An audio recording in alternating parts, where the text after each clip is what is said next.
Namaskar and a very good afternoon to all of you. Thank you very much for joining us this afternoon for a special media briefing. As you know, yesterday, Honorable Prime Minister participated in the East Asia Summit, which was held virtually this year. This morning, Prime Minister co-chaired the India-ASEAN Summit, again virtually. To give us a sense of these important meetings and also to take some of the questions that we have received, we have the privilege of having with us here today Madam Riva Ganguly Das, Secretary East in the Ministry of External Affairs. Also joining us here today, Shri Vishwas Sabkal, who's Joint Secretary South in the Ministry of External Affairs, dealing with the subject. Without further ado, I would now hand over the floor to ma'am to give us a few initial comments on what exactly happened, and then we will go on to the questions. Ma'am, the floor is yours. Good afternoon. As JSXP just mentioned, today Prime Minister Shri Narendra Modi participated in the 18th ASEAN-India Summit at the invitation of the Sultan of Brunei. Brunei is the current chair of ASEAN. The summit, which saw participation of leaders of ASEAN member states, was held virtually. The annual ASEAN-India Summit provides an opportunity for India and ASEAN to engage at the highest level. The 18th summit is the 9th summit which was attended by Prime Minister Modi. He attended the 17th summit last year, which was also held virtually. Speaking at today's summit, Prime Minister underlined the centrality of ASEAN in India's vision for the Indo-Pacific. He noted that partnership with ASEAN is a key pillar of India's Act East policy, and an united and prosperous ASEAN is central for security and growth for all in the region, that is the Sagar. Over the period of past 3 decades, starting from 1992, India-ASEAN engagement has evolved into a deep, robust and multifaceted partnership. ASEAN and India became summit-level partners in 2002 and strategic partners in 2012. The year 2022 is a landmark year.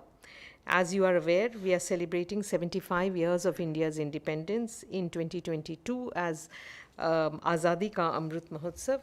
It also marks 30 years of ASEAN-India partnership, and to mark this important milestone, the leaders of India and ASEAN have declared the year 2022 as ASEAN-India Friendship Year.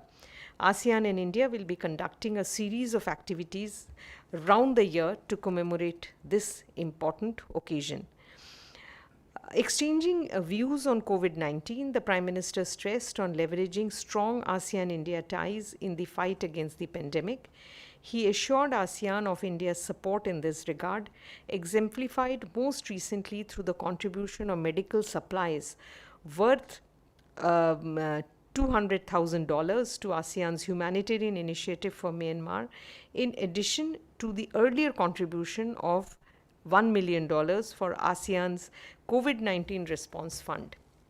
Prime Minister underlined the importance of cooperation and regular exchanges in the field of health and traditional medicine as a source of healthy and holistic living. India's support for ASEAN's efforts to recover from the pandemic was appreciated by ASEAN leaders. Prime Minister also highlighted the importance of greater physical and digital connectivity between ASEAN and India. He underscored the importance of ASEAN-India cooperation on digital inclusion in ensuring a comprehensive post-pandemic recovery. To enhance people-to-people and cultural connectivity, Prime Minister announced India's support to ASEAN initiative for an ASEAN Cultural Heritage List. ASEAN appreciated India's support for IAI, that is, Initiative for ASEAN Integration, through our development projects and our sub-regional cooperation mechanism in the form of Mekong-Ganga Cooperation Forum. On trade and investment, Prime Minister called for an early review of ASEAN-India Trade in Goods and Agreement, ITIGA, which has been pending for a long time. It received the support of all ASEAN leaders. Prime Minister also underlined the importance of technology and innovation in post-pandemic economic recovery and proposed an India and ASEAN Startup Festival as part of our Friendship Year celebration in 2022.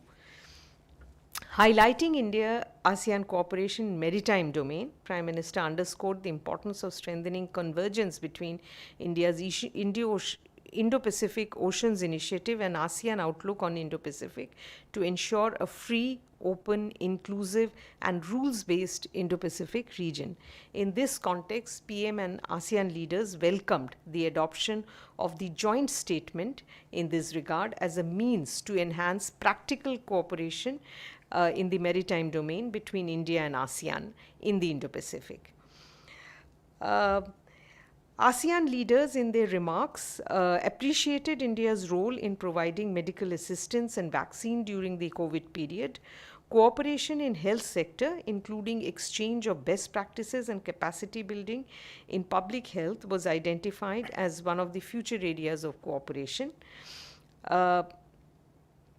The ASEAN leaders noted India as a long-term friend and a dynamic partner.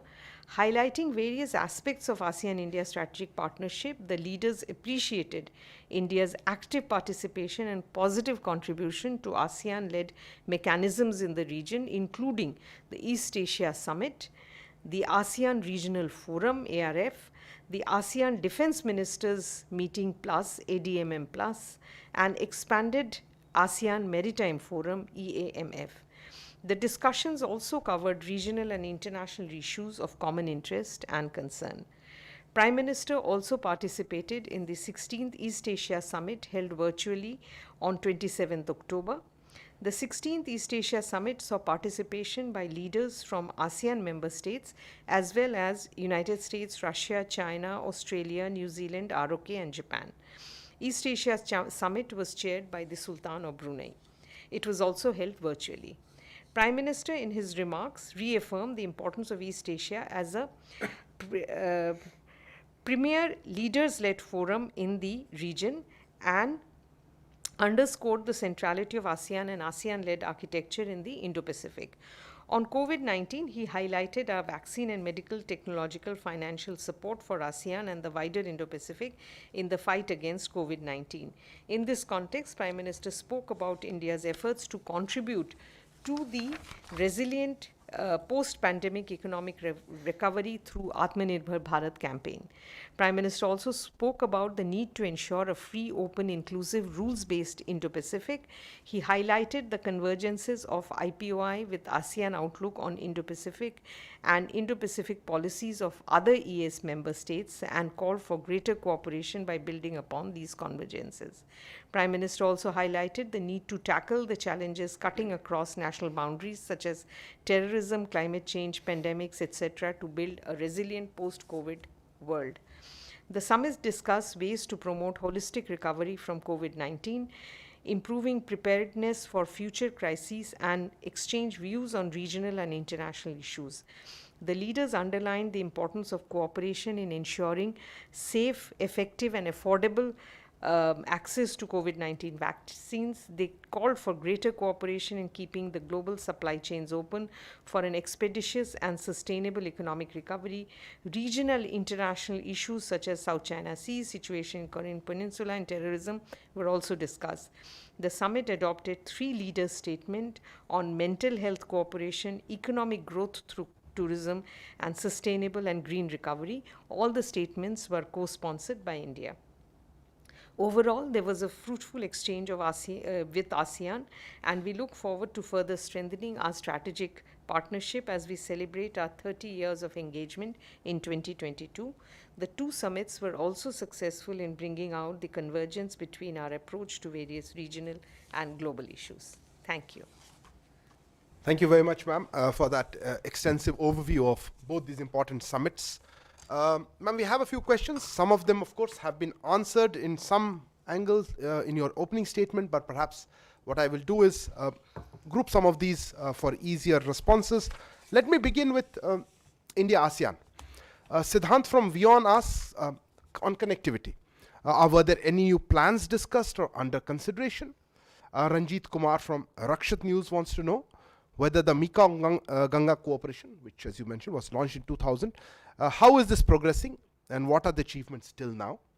And Tripti Nath would like to know, would like us to enumerate India's concrete achievements with ASEAN from 2019 to now. Thank you. As I've said in my briefing in the start, during the 18th ASEAN-India Summit, which was held today, the ASEAN leaders and Prime Minister discussed the entire gamut of our strategic partnership, including economic, socio-cultural issues, and of course strategic areas.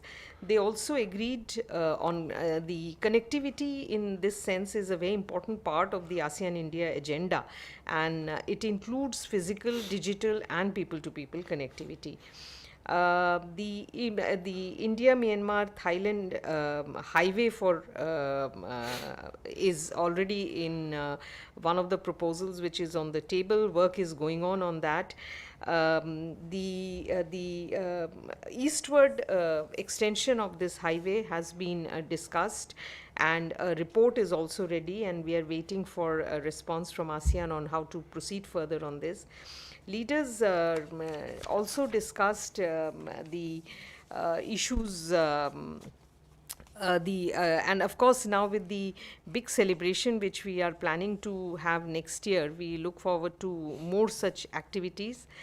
On the question of on digital connectivity as well as on people-to-people connectivity is a very wide area on which, as you know, with the ASEAN countries we share very deep civilization and historical bonds, and that is something where we have been working with them for a long time, especially in preservation of heritage sites, etc.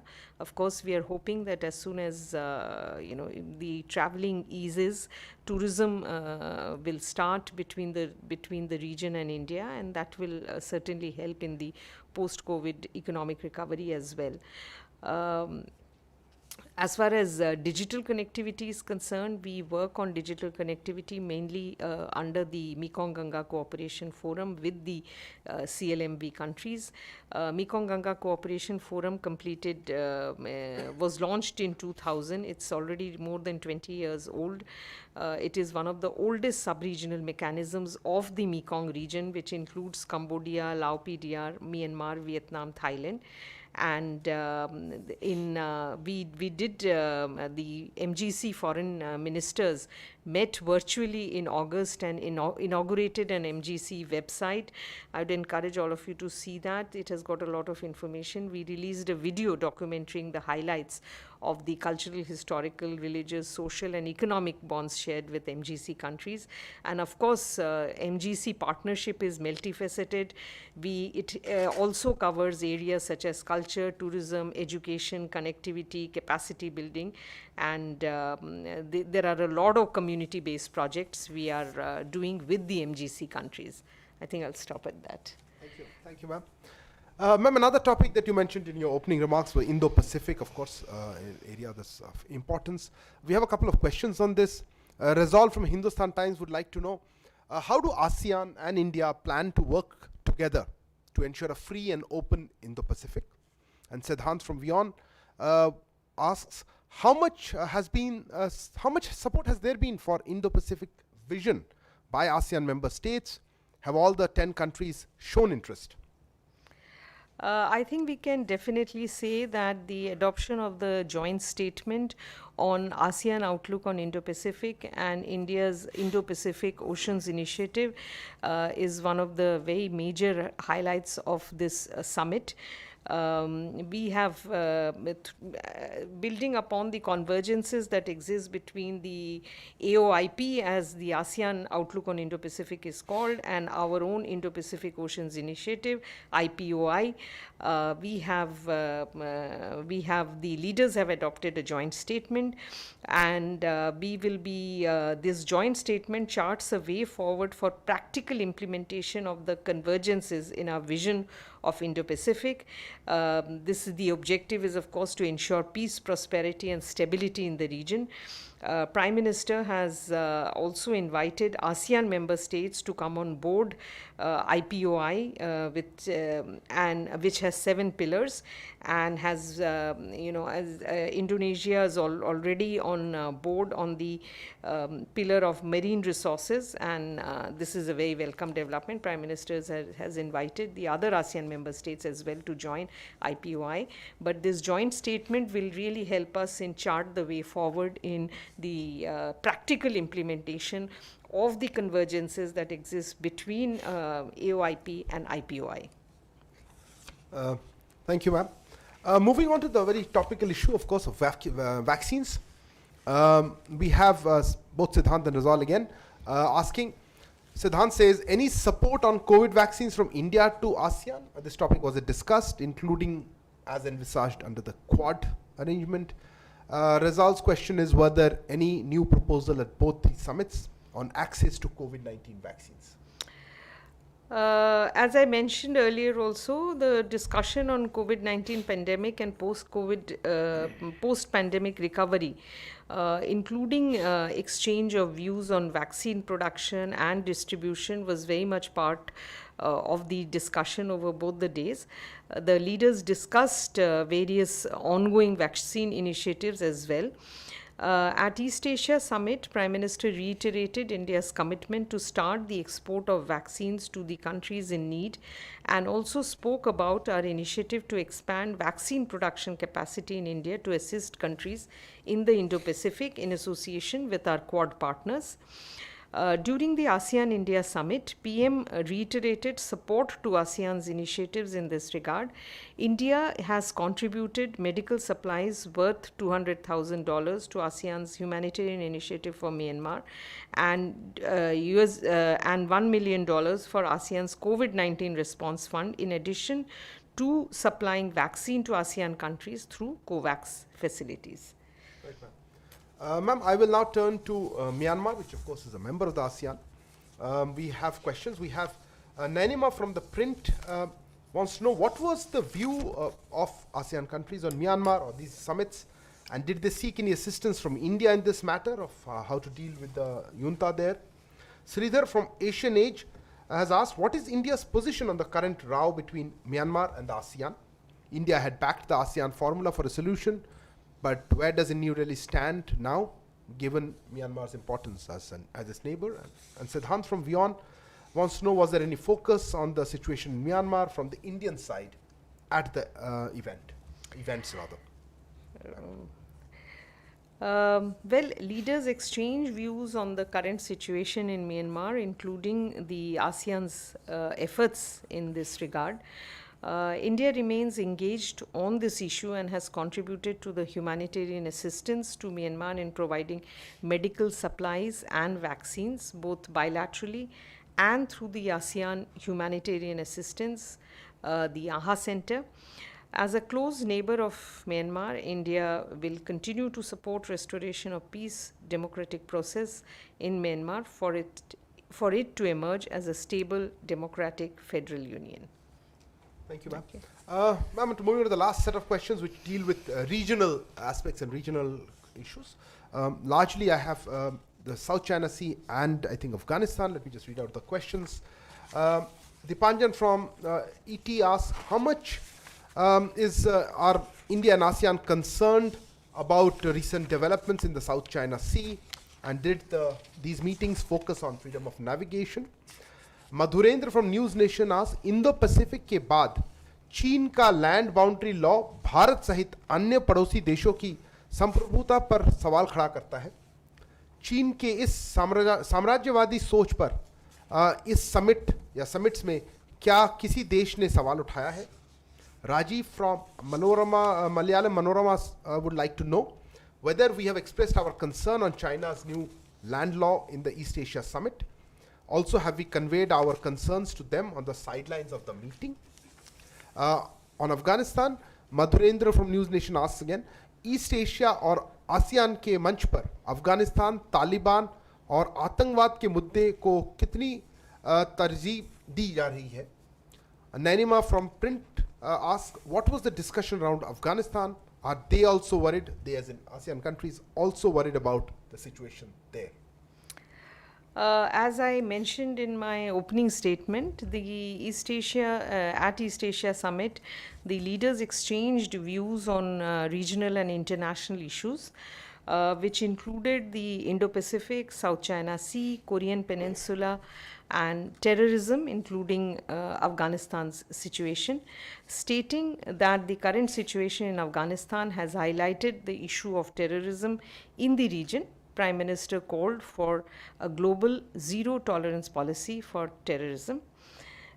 India stands for a free, open, inclusive, and rules based Indo Pacific.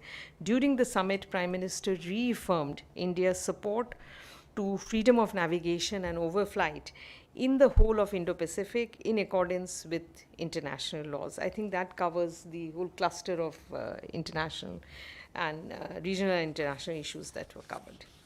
Thank you. Thank you so much, ma'am. That brings us to the end of these questions. Let me once again thank you for taking out time after these busy summits. Also, our thanks to Vishwas Sapkal, Joint Secretary in South in the Ministry of External Affairs, for presence here today and at the end of these two important summits. Let me end with just mentioning what Secretary ma'am had said. We have issued the documents from yesterday as well as the joint statement and other documents. They will be available on our website of the ministry. You will also find a press release which will be issued later in the afternoon on today's summit. Yesterday's East Asia Summit, already we have issued something. I would, before saying goodbye, I would just remind you, today at 3 p.m. we will have Honorable Foreign Secretary here with us for a detailed briefing on the forthcoming visit of the Prime Minister to Italy and the United Kingdom. Please join us on this channel at that time. Thank you. Namaskar. Thank you.